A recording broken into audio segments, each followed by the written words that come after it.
Бардыңыздарга Алланын рахматы, райымы, мээрими тынчтык болсун. Аллах Таала барыбызды жаман көздөн, жаман сөздөн, башкалардын көрө албаштыгынан ичи тарынан сактасын. Урматтуу бир туугандар, неге бир тууган деп атабыз?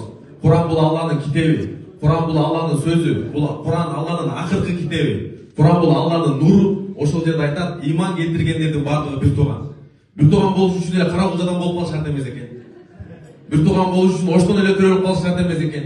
Кыргызстандан төрөлүп калыш шарт эмес экен. Иман келтиргендердин бардыгы бир тууган дейт.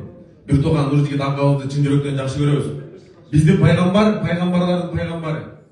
Биздин байлыгыңарга карабайбыз, силердин чырайлуу экениңерге карабайбыз, силердин акчаңарга, силер депутаттуу президентиңерге карабайбыз. Биз силердин жүрөгүңүздүн тазалыгыңарга карайбыз. Ошон үчүн мен ушул жерде отурган инсандардын бардыгын көрүп атабыз, чыгармачыл агайларыбызды көрүп атабыз. Сиздерге Алла ыраазы болсун. Эки дүйнөдө бактылуу болуңуздар, эч нерседен кем болбоңуздар. Мына ушундай болуп Кыргызстан өнүгүшү бир газ, нефть, байлыкка же бизнеске, акчага байланган эмес экен да. Мамлекеттерди көрдүк. Мына не деген Ливия деген мамлекет, канча деген байлыгы бар эле, канча деген акчасы бар эле.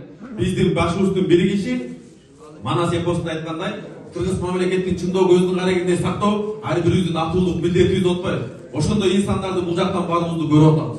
Бизде апабыз айтчу эле айтат го, кимдин ичи кенен болсо, ал дүйнөнүн ичине батырат. Кыргызстанда эмес, дүйнөнүн ичине батырат. Кимдин ичи тар болсо, ал өзү туруп дүйнөгө батпайт депчи. Ар дайым мынакей ушул жерде ичиңиз кенен болуп, Кыргызстандын бардыгына кызмат кылып, китеп окутуп атасыз мынакей. Акын айткан экен, Абылайхан деген казактардын акыны бар экен, мына биздин чыгармачылык калемиңиздер курчуй берсин. Эй адамзат, алданба дүйнө деген жалганга, сени таштап качат го акыретке барганда деп. Дүйнөгө алданып, башка нерсеге алданып, бири-бирибизди көңүлүбүздү оорутуп коюп аткан заманда, бири-бирибизди колдоп келбей коюп аткан заманда, мына агайыбызды келип колдоп берип аткан инсандар, сиздерге Алла ыраазы болсун. Эки дүйнөдө бактылуу болуңуз. Мына апабыз турат бул жерде. Айтат го, биз дагы кызык болчу баягы, кандай аял тууд экен, элдиндей уулду дегендей. Бизге дагы кызык болду, Нуржигит Кадырбек агайыбыздын апасы кандай.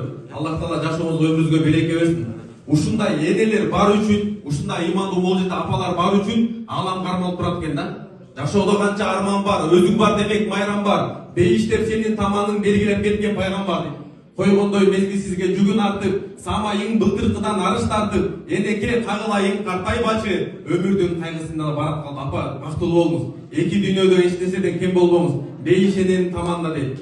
Сизди ушундай бизге тарбиялап берген, ушундай уулду тарбиялап берген Алла ыраазы болсун. Мен ойлоп коем да, Нуржигит Кадырбек Тажикстанда төрөлүп калсам не болот эле деп. Казакстанда болуп калсам не болот эле. Аллага шүгүр өзүбүздүн ушундай агабыз мына китеп окуу боюнча канча нерсе иш-чараларды кылып атат, жетишип атат. Ошонун баарын мынакей айтып коюш керек экен. Бул жерде агайыбыз турбайбы? Агай, сизден Алла ыраазы болсун агай. Сизге өзүнчө белектериңиз бар. Мен сизди көргөндө толкун келдим да. Баягы биринчи мугалимдей агай. Мындай экен, мамлекеттин өнүгүшүнүн бир эле жолу бар экен, бул китеп окуш керек экен да. Китеп окуган адам менен китеп окугандын айырмасы асман менен жердей болот экен. Мейли ал бизнесмен болсун, мейли ал депутат болсун, мейли ал айыл чарба министри болсун, мейли спортсмен болсун. Эгер ал китепти барактап алса, ким айтат го, ким китепти сүйбөсө, кадырына күйбөсө, ал китептин душманы депчи. Китеп окуган адамдын айырмасы асман менен жердей экен. Ушундай китепти окуганга, иш-чараны бул жакка жайылтып аткан агайдын артында, парданын артында көрүнбөгөн инсандар бар. Мына бул жакта инебиз жүрөт, бул жакта жаш балдар жүрөт. Кайсы жакта барсаң, бул центрде барсаң да китеп көтөрүп жүргөнү, формаларды кийип жүргөнү, эч кандай акча төлөнбөйт, ошондой болсо кызмат кылып атканыңарды Аллах Таала кабыл кылсын. Анан агай, көп сүйлөдүм, кетчүрсө биз талашып бул эми көп сүйлөбүз, кетчүрсөңүз да. Анан агайдан аракет кыласың да, кеп жакшылыкта жарышкыла дейт го, азыр агайдан өтүп биз дагы тил үйрөнүп атабыз, 3-4 тилди үйрөнүп, анан могу жерде агайды каратист деп атат, анан дагы бирдеке деп атат, философ деп атат, анан мен ушул жерден ойлодум, агайды боолап жетпейт окшойбуз депчи. Мен биягын күрөштүн бир неме менен келтирейин десек, каратесин күрөш, таластар күрөшөт билесиздер да. Бул жагын окшоштуруп кубалап жетейин десек, азыр бул жакта биздин чыгармачыл адамдар айтып атат, китеп жазат, философ тиги бу, анан ушул жерден ойлодум да, агайга бир кубалап жетпейт экенбиз, алгачкылар алгач экен. Баракелде. Адамга ыраазычылык айта албаган Аллага ыраазычылык айта албайт дейт го. Эми баягы Алланын ыйык жери Мекке шаарында биз өзү ойлодук элек го, Баткенде өтүп кеткен биз Лидер Умра деген компаниябыз бар билесиз.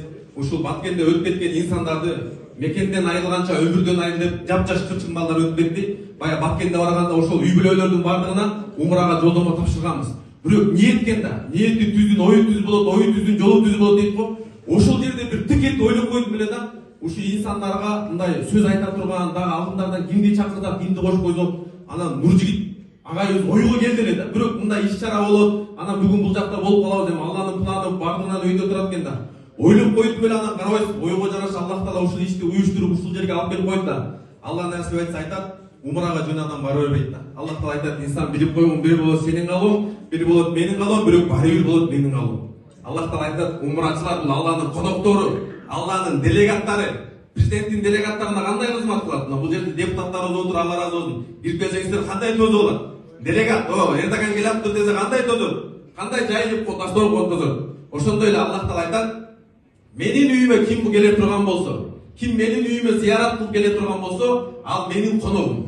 Аны мен өзүм сыйлайм. Анын сыйлыгын мен өзүм берем дейт. Мен айтайын, өзүбүздүн атыбыздан дебейт, кыргыз элинин атынан, апалардын атынан, жаштардын атынан, бүткүл Кыргызстандагы энелердин атынан сизге ыраазычылык берип, эми мен мындан дагы жакшы жер көрүп турган жокмун. Акча берсең ал эртең жок болот, машина берсең бузулат, дагы бир нерсе болот, кийин эскирет. Ошон үчүн биз сизге акыретиңизге да пайдалуу боло турган кыргыз элинин атынан уруксат берсеңиздер, сизге мына умра сертификатын тапшырып коебуз. Баракелде. Кут болсун агай.